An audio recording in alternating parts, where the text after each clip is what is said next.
Today is 5th of September and we start on the 55th chapter of the Samyutta Nikaya, Sotapatti-samyutta. Sotapatti means stream entry. Sometimes stream entry refers to the first path, sometimes refers to the first fruit. But in the sutta, I think the 25th Samyutta we read, you obtain the first path. It must turn within the same lifetime into the first fruit. Path must turn to fruit in the same lifetime. How long is not certain. 55.1 at Savatthi. There the Blessed One said, Monks, although a wheel-turning monarch having exercised supreme sovereign rulership over the four continents, with the breakup of the body after death, is reborn in a good destination, in a heavenly world, in the company of the Devas of the Tavatimsa heaven, and there in the Nandana grove, accompanied by a retinue of celestial nymphs, he enjoys himself supplied and endowed with the five chords of celestial sensual pleasure. Still, as he does not possess four things, he is not free from hell, the animal realm, and the domain of ghosts, not free from the plane of misery, the bad destinations, the nether world. Although monks, a noble disciple maintains himself by lumps of alms food and wears rag robes, still, as he possesses four things, he is freed from hell, the animal realm, and the domain of ghosts, free from the plane of misery, the bad destinations, the nether world. What are the four? Here, monks, the noble disciple possesses confirmed confidence in the Buddha thus. The Blessed One is an Arahant, Sammasambuddha, accomplished in true knowledge and conduct, fortunate, knower of the world, unsurpassed leader of persons to be tamed, teacher of Devas and humans, the Enlightened One, the Blessed One. He possesses confirmed confidence in the Dhamma thus. The Dhamma is well expounded by the Blessed One, directly visible, immediate, inviting one to come and see, applicable to be personally experienced by the wise.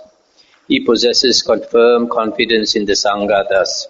The Sangha of the Blessed One's disciples is practicing the good way, practicing the straight way, practicing the true way, practicing the proper way. That is, the four pairs of disciples, the 8 types of individuals. This Sangha of the Blessed One's disciples is worthy of gifts, worthy of hospitality, worthy of offerings, worthy of reverential salutation, the unsurpassed field of merit for the world. He possesses the virtues dear to the noble ones, unbroken, untorn, unblemished, unmortal, freeing, praised by the wise, ungrasped, needing concentration. He possesses these four things. And monks, between the obtaining of sovereignty over the four continents and the obtaining of the four things, the obtaining of sovereignty over the four continents is not worth a 16th part of the obtaining of the four things. It's the end of the sutta. So here the Buddha says, even a wheel-turning monarch is a universal king. He is a king who is so good, he rules by Dhamma, that the whole world, the whole earth wants him to be the king. So he's the king of the whole earth. He has that's supposed to be like the top of human life, the best human life you can have, the happiest human life, the most enjoyable human life, who is to be born as a wheel-turning monarch. It's like you have everything in the world. And after death, he is reborn in the Tavatimsa heaven, where he enjoys himself for a long time. But in spite of that, Buddha says, because he is still a Putujana, an ordinary worldling, one day he will still be reborn in hell, in the animal realm, in the ghost realm. And how many times he's reborn in those places? As long as he's in samsara, he's still an ordinary worldling. He will continue to be born there. So for many, many lifetimes. But Aryan disciple of the Buddha, even though he begs for his food and wears broken rag robes, but if he possesses 4 things, he'll never be born into the woeful plains. And these 4 things, here it says confirmed confidence. You can also call it unshakable faith. Unshakable faith in the Buddha, Dhamma and Sangha. And Aryan Sila, Aryan moral conduct. Aryan moral conduct, Aryan Sila or Aryan virtue comprises the 3 factors of the Noble Eightfold Path. That is, right speech, right action and right livelihood. And if you investigate these, it actually means 7 precepts. 4 verbal precepts and 3 bodily precepts. So these 4 things are called the factors of stream entry, also called the characteristics of a Sotapanna, first fruit Arya. Later we'll see, first path Arya does not possess this unshakable faith. Later we'll see.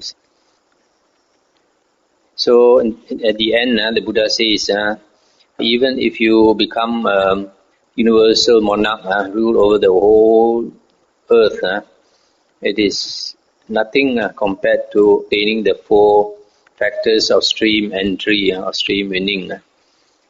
Stream winning is much, much more worthwhile, more valuable. The next sutta is 55.2. The Buddha said, Monk, a noble disciple who possesses 4 things is a stream enterer, Sotapanna, no longer bound to the nether world, fixed in destiny, with enlightenment as his destination. What for? Here, monk, a noble disciple possesses confirmed confidence or unshakable faith in the Buddha, the Dhamma and the Sangha. He possesses the virtues dear to the noble ones, Aryans, unbroken, unblemished, leading to concentration. A noble disciple monk who possesses these 4 things is a stream enterer, no longer bound to the nether world, fixed in destiny, with enlightenment as his destination. This is what the Blessed One said. Having said this, the Fortunate One, the teacher, further said, those who possess faith and virtue, confidence and vision of the Dhamma, in time arrived at the happiness grounded upon the holy life. That's the end of the sutta. So, here it says that the person who possesses these 4 factors is considered a stream enterer, a Sotapanna, and he will never be reborn in the woeful plains. And he's fixed in destiny, with enlightenment as his destination.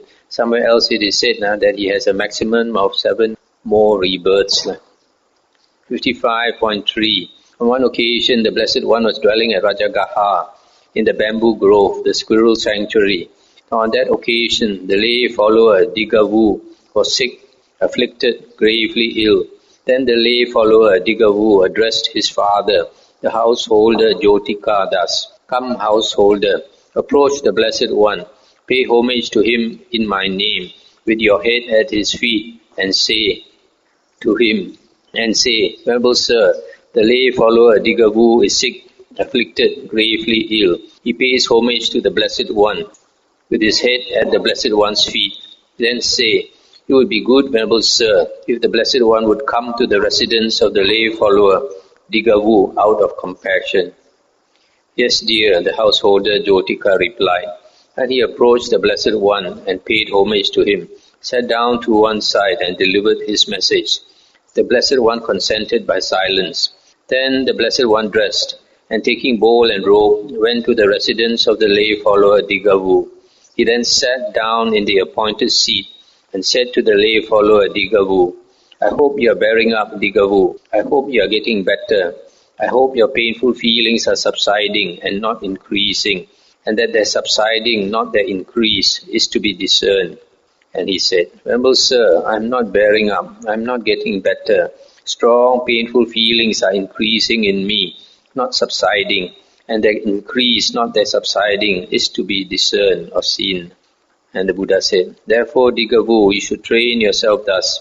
I'll be one who possesses confirmed confidence in the Buddha thus.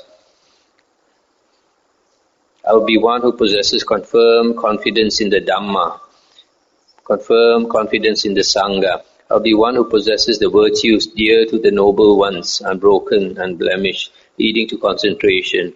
This in such a way that you should train yourself. And Dhammavuddho said, Venerable Sir, as to these 4 factors of stream entry that have been taught by the Blessed One, these things exist in me, and I live in conformity with those things. For Venerable Sir, I possess confirmed confidence in the Buddha, in the Dhamma, in the Sangha, and I possess the virtues dear to the noble ones, unbroken, leading to concentration. And the Buddha said, therefore, Dhammavuddho, established upon these 4 factors of stream entry, you should develop further 6 things that partake of true knowledge. Here, Dhammavuddho, dwell contemplating impermanence in all conditioners, perceiving suffering in what is impermanent, perceiving non-self in what is suffering, perceiving abandonment, perceiving fading away, perceiving cessation. It is in such a way that you should train yourself. Stop here for a moment. So here the Buddha says that since you are already Sotapanna, you should develop 6 other things that will lead to true knowledge. Dwell contemplating impermanence in all conditioners. This word conditioners is sankhara. All things in the world are conditioners as well as conditioned things. Anything that conditions something else is called a conditioner. But since it is, and say for example A because A has come into being, because of A, B comes into being. So A is a conditioner of B. Then after B has come into existence, B will condition C to arise. So B is conditioned by A and B is the conditioner of C. So all things in the world are like that. Conditioned as well as conditioners. So the Buddha says, dwell contemplating impermanence in all things in the world and see suffering in what is impermanent and perceive non-self in what is suffering. This perceive non-self in what is suffering is, the Buddha always says, like the body, is the body permanent or impermanent? Then the disciple says impermanent. And the Buddha says, is what is impermanent? Suffering or happiness? And then he says, what is impermanent is suffering. And the Buddha says, what is impermanent? Suffering, subject to change. It's not I, it's not mine, it's not myself. In other words, this body and mind and all these things, they give a lot of suffering. So why do you continue to take it as yourself? If you take it to be yourself, then you will suffer. But if you let go, don't consider it as yourself, the body is just the body, then you don't consider the self is suffering. Even when the body dies, it's the body that dies, it's not I that dies. So the Buddha uses this kind of logical thinking to make us let go. And then perceiving abandonment, letting go, perceiving fading away, perceiving cessation. So the Buddha says, should train in this way. And then Dhammavuddho said, Venerable Sir, as to these 6 things that partake of true knowledge that have been taught by the Blessed One, these things exist in me, and I live in conformity with those things. For Venerable Sir, I dwell contemplating impermanence in all conditioners, perceiving suffering in what is impermanent, perceiving non-self in what is suffering, perceiving abandonment, perceiving fading away, perceiving cessation. However, Venerable Sir, the thought occurs to me, after I am gone, may this householder Jyotika not fall into distress. Jyotika is the father. He's worried after he passes away, the father will grieve. Then the father said, don't be concerned about this, dear Dhammavuddho. Come now, dear Dhammavuddho. Pay close attention to what the Blessed One is saying to you. Then the Blessed One, having given this exhortation to the lay follower Dhammavuddho, rose from his seat and departed. Then not long after the Blessed One had left, the lay follower Dhammavuddho died. Then a number of monks approached the Blessed One, paid homage to him, sat down to one side and said to the Blessed One, Venerable Sir, the lay follower named Dhammavuddho, to whom the Blessed One gave a brief exhortation, has died. What is his destination? What is his future born? And the Buddha said, monks, the lay follower Digavu was wise. He practiced in accordance with the Dhamma and did not trouble me on account of the Dhamma. Monks, with the utter destruction of the 5 lower fetters, the lay follower Digavu has become one of spontaneous birth, due to attain Nibbana there without returning from that world. So this Digavu was an Anagamin, third fruit attainer. So this is the way, it looks like this is the way when a lay follower is dying, the Buddha reminds him about these 4 factors of stream entry. You should train yourself thus. I will be one who possesses confirmed confidence in the Buddha, in the Dhamma and the Sangha. I will be one who possesses the virtues dear to the noble ones. Then this person says that he has attained it. Then the Buddha asks him to develop 6 other things. And he says that also he has developed. So that's a very good lay disciple of the Buddha. Now, the next sutta is 55.5. Then the Venerable Sariputta approached the Blessed One, paid homage to him, and sat down to one side. The Blessed One then said to him, Sariputta, this is said, a factor for stream entry, Sotapatti-samyutta, a factor in stream entry. But now, Sariputta is a factor for stream entry. And he said, association with superior persons, sometimes is translated as true men, superior persons or true men. Sappurisa refers to Aryans, people who possess the true knowledge or superior knowledge. Association with superior persons, Venerable Sir, is a factor for stream entry. Hearing the true Dhamma is a factor for stream entry. Careful attention or thorough attention is a factor for stream entry. Practice in accordance with the Dhamma is a factor for stream entry. And the Buddha said, good, Sariputta. Association with superior persons, Sariputta, is a factor for stream entry. Hearing the true Dhamma is a factor for stream entry. Careful attention is a factor for stream entry. Practice in accordance with the Dhamma is a factor for stream entry. Sariputta, this is said, the stream. But now Sariputta is the stream. And he said, this noble eightfold path, Venerable Sir, is the stream. That is, right view, right thoughts, right speech, right action, right livelihood, right effort, right recollection, right concentration. Good, Sariputta. This noble eightfold path is the stream. Sariputta, this is said, a stream enterer. But now Sariputta is a stream enterer.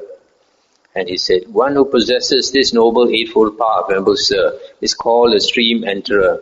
This Venerable One of such a name and clan. Good, Sariputta. One who possesses this noble eightfold path is a stream enterer. This Venerable One is of such a name and clan. It's the end of the sutta. This last part saying that the stream enterer possesses the noble eightfold path. He does not possess it fully. Just like earlier we read the sutta about the faculties.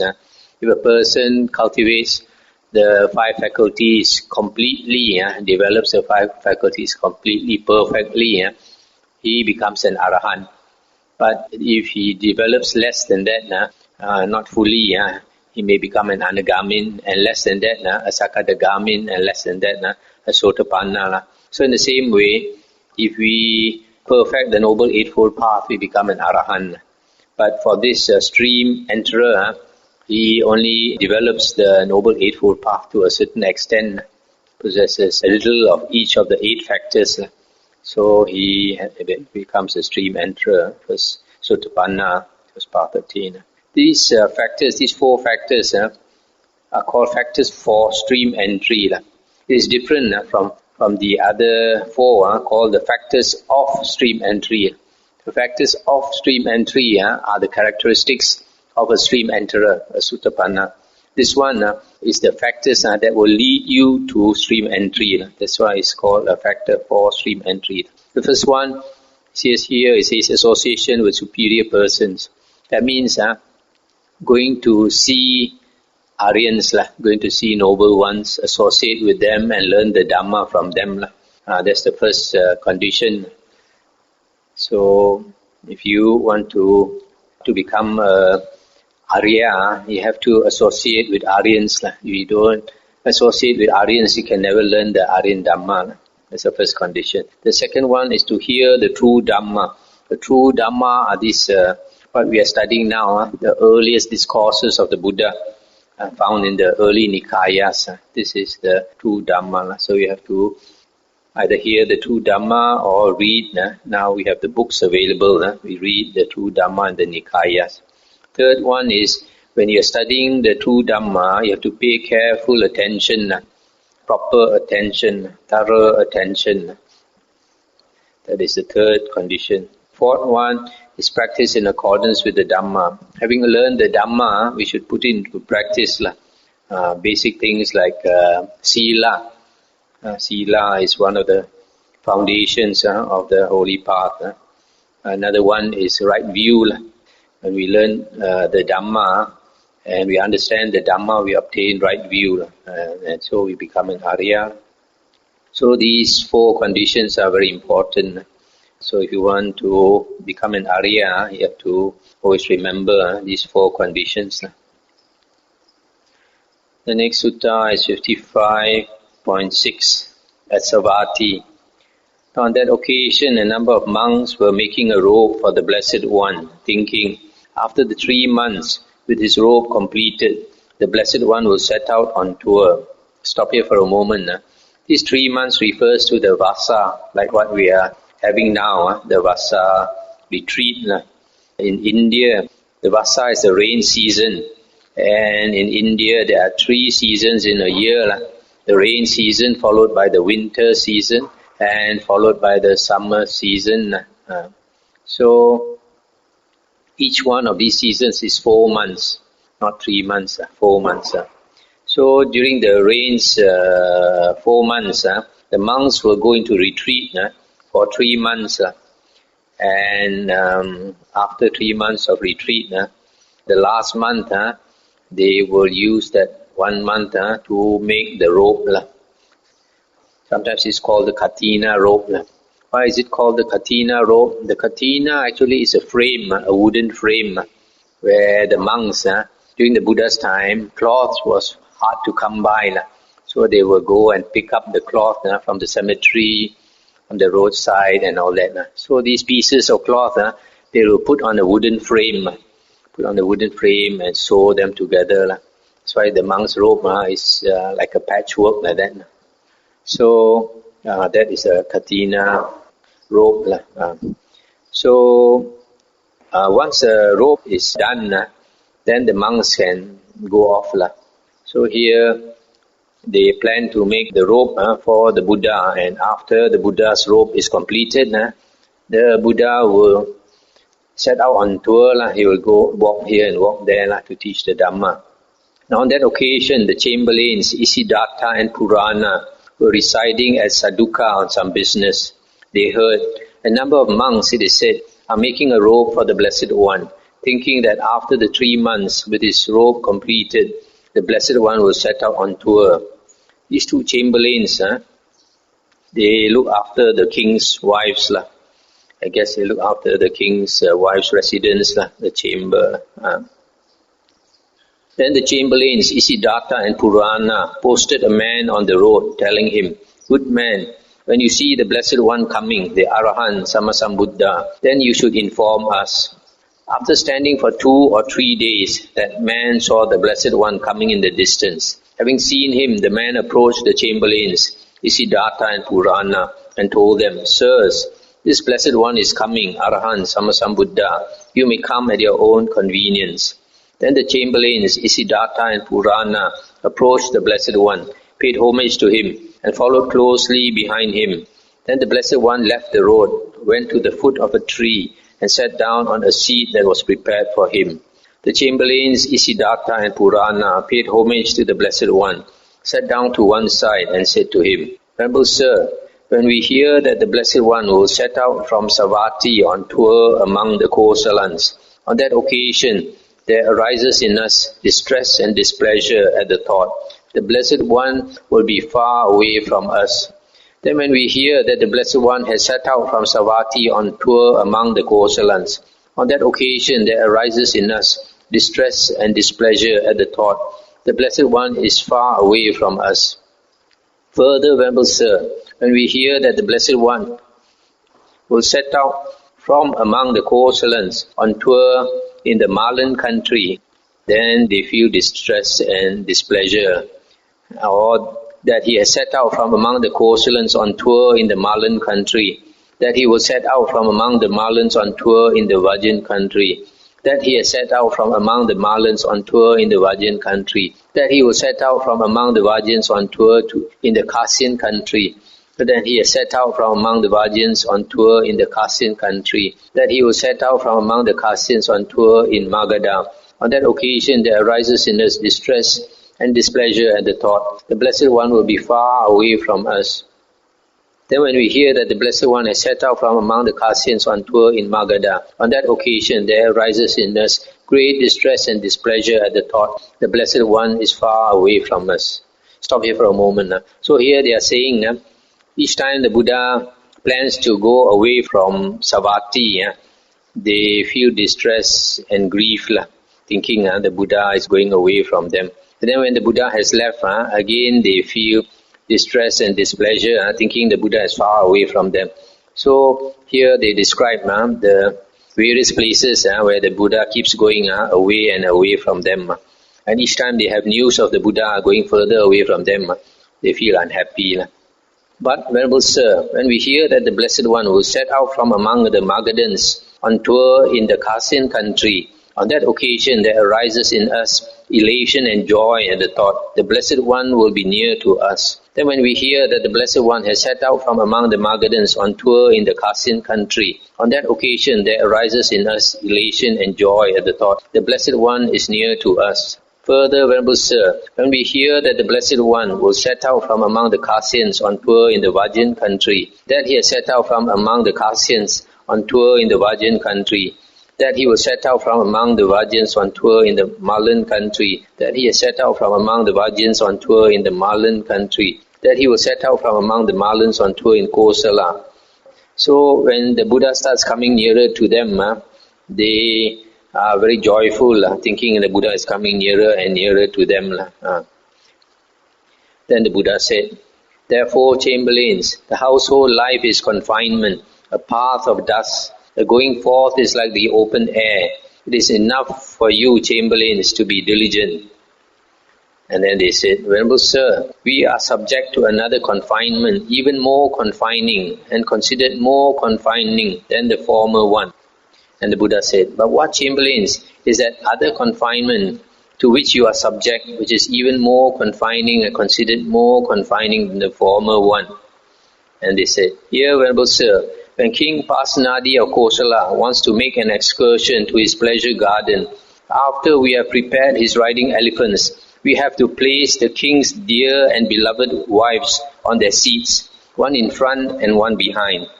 Now, Venerable Sir, the scent of those ladies is just like that of a perfume casket briefly opened. So it is with the royal ladies wearing scent. Also, Venerable Sir, the bodily touch of those ladies is just like that of a tuft of cotton wool or kapoor. So it is with the royal ladies, so delicately nurtured. Now on that occasion, Venerable Sir, the elephants must be guarded, and those ladies must be guarded, and we ourselves must be guarded. Yet we do not recall giving rise to an evil state of mind in regard to those ladies. This, Venerable Sir, is that other confinement to which we are subject, which is even more confining and considered more confining than the former one. Stop here for a moment.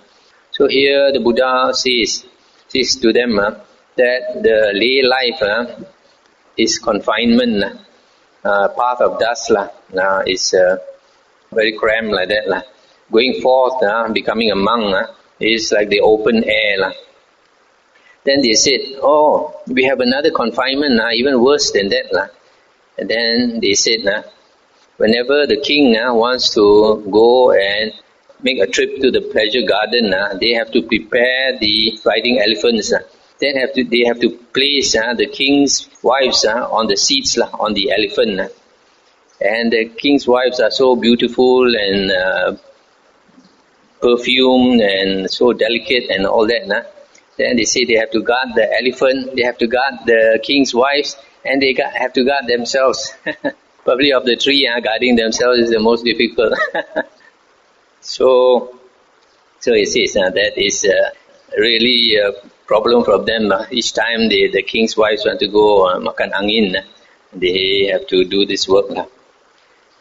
Then the Buddha said, therefore, chamberlains, the household life is confinement, the path of dust. The going forth is like the open air. It is enough for you, chamberlains, to be diligent.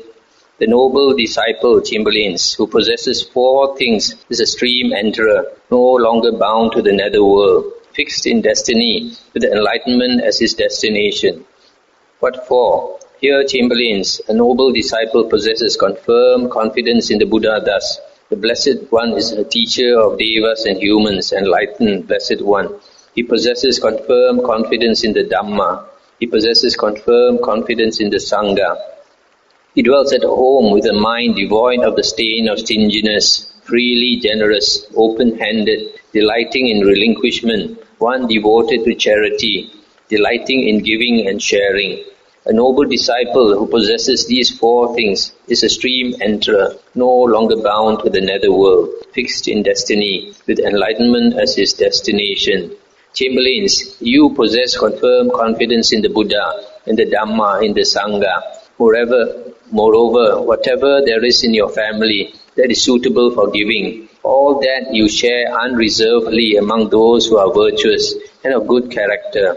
What do you think, chamberlains? How many people are there among the Kosalans who are your equals? That is, in regard to giving and sharing.